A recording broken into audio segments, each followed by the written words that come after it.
has to start with listening to people in consultations. Labour don't do that, so they go round in circles on housing, go round in circles on transport, and here we are, decades of almost unbroken power in the whole of West Yorkshire, and Labour just hasn't done it on housing, hasn't done it on transport. Yes, we need more local powers, but even with what they've got, there's nothing to have stopped them with good housing plans. You know, over in Tongue and Full Neck Valley there, they're trying to build on there, and then people are stopping it, and they've wasted time. And all the groups around Leeds and everywhere else. And the thing is, it isn't actually rocket science to not try and build on the green belt. It's kind of common sense. It doesn't make them popular, and I'm still not quite sure why they want to do it. There's no logic, even at a party political level or any level. So what I'll do is build greener homes, like industrial sites, have the infrastructure developed alongside them at the same time, a bit of joined up thinking. And in terms of them being green, I've got experience in that. I've written a foundation degree in renewable energies, including domestic uses. Some areas appropriate to have wind turbines, solar panels are appropriate almost everywhere. Better insulation, common sense things like that. Just a higher standard of building homes. The fastest standard of housing is a good thing to sort of aspire towards. You can't be a slave to it, because if you try and do it to the letter, you'll never get anything built. Try and aspire towards that, perhaps have our own slightly nuanced version of it for West Yorkshire. And I'm going to move on to road safety now, because that one of the major campaign here. You know, we've got laws in this country that we don't enforce. Now, if you commit the breach of almost any other law, you commit an act of theft, you commit vandalism. Well, the law's going to try and catch you for that. Well, at the very least, you need speed indication signs. That's the smiley face signs, and town councils can put them in. I'm also signing for Keighley Town Council. My parish council in Rawdon's put them in, and then at really high risk areas, you need to be able to put in speed cameras, and you shouldn't have to wait until a certain number of people have died, because that's how it works. Try to put them in, people say no, not people have died, so we can't put the speed camera in.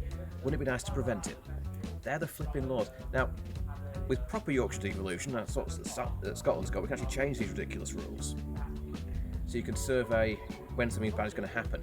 And let's just compare that to in your workplace. In your workplace, most importantly, if you have 3 minor accidents, it's going to lead to a sort of intermediate level accident. You have 3 of those, you're going to get a major accident, such as a fatality. So you act from the little incidents to stop the big incidents.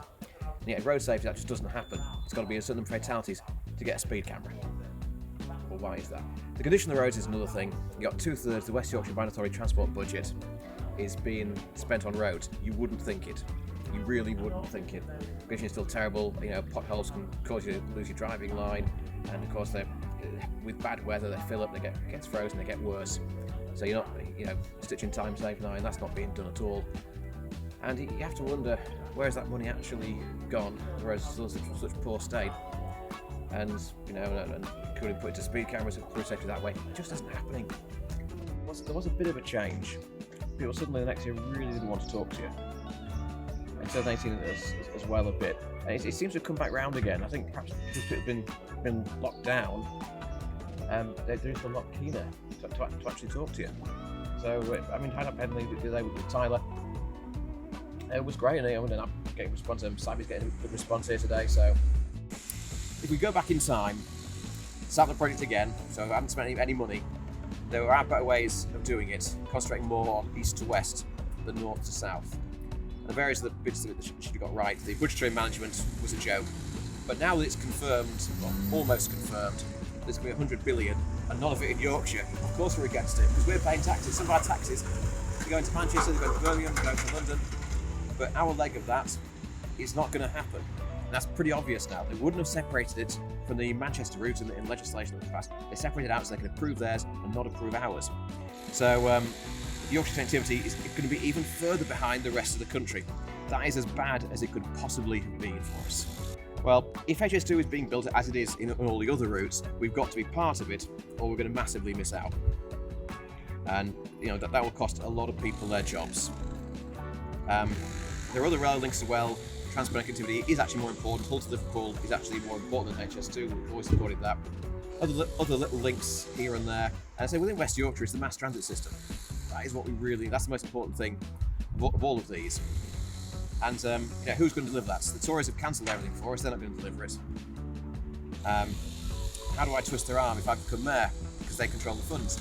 And the way I can think of doing this, use my experience as an engineer and in transport, make the business case for it so good, make the public case for it so good, they know if they don't back it, they will lose MPs. That's what they care about. They don't care about the council. They don't care about there. They only started that campaign in February, started mine in August. They care about Westminster. If you make it so that if you don't give us a mass transit system, don't let us have a fair share of the funding, you lose seats in Westminster, you potentially lose power, that's when they'll suddenly start caring. That's the only way to do it.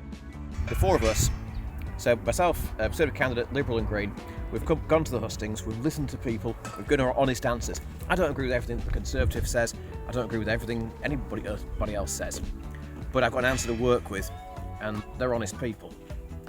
And Tracy refuses to come to the hustings. I'm not saying she's dishonest, because I've never met her. Why have I never met her? I've been to all these hustings. I've seen her on Zoom for some meetings with West Yorkshire Manor Authority about the rules. I've met her in that sense. Apart from that, I've never met her, so I don't know her. I know the other candidates. I'm not saying she's honest, but I am saying she lacks courage. She thinks she's the favourite, she believes the bookies, so she's avoiding risks by going to the hustings. She cancelled at the last minute on British Muslim TV because the venue, a community centre in Bradford, apparently wasn't good enough venue for her. She also said the reason she's missed hustings is because of diary clashes. Well, one of the hustings, she was in a meeting with the Green candidate, Andrew Cooper, immediately before it. He gave his apologies 10 minutes early and he joined, and she didn't. Where was the diary clash? Her meeting was just ending. Andrew Cooper made the effort. I've had to rearrange my lessons. I've had to have days off work in term time, which is very unusual. I've made the effort. She hasn't gone to the hustings by choice. She hasn't missed one or two. She's come to the big one, the BBC one, and I've not seen her at any others, and there have been plenty of them. That is not good enough. That is not listening to people. It's not letting people ask you questions. You have to be braver than that if you're the candidate. How is she going to stand up for people of West Yorkshire if she can't stand up in her hustings and give answers? And it does annoy me. She isn't doing the right things in the campaign at all. And it's going to be interesting. You've got an unelectable candidate, what Labour thinks is an unlosable seat. Somebody's got to give. I won't be able to give the first choice vote to me.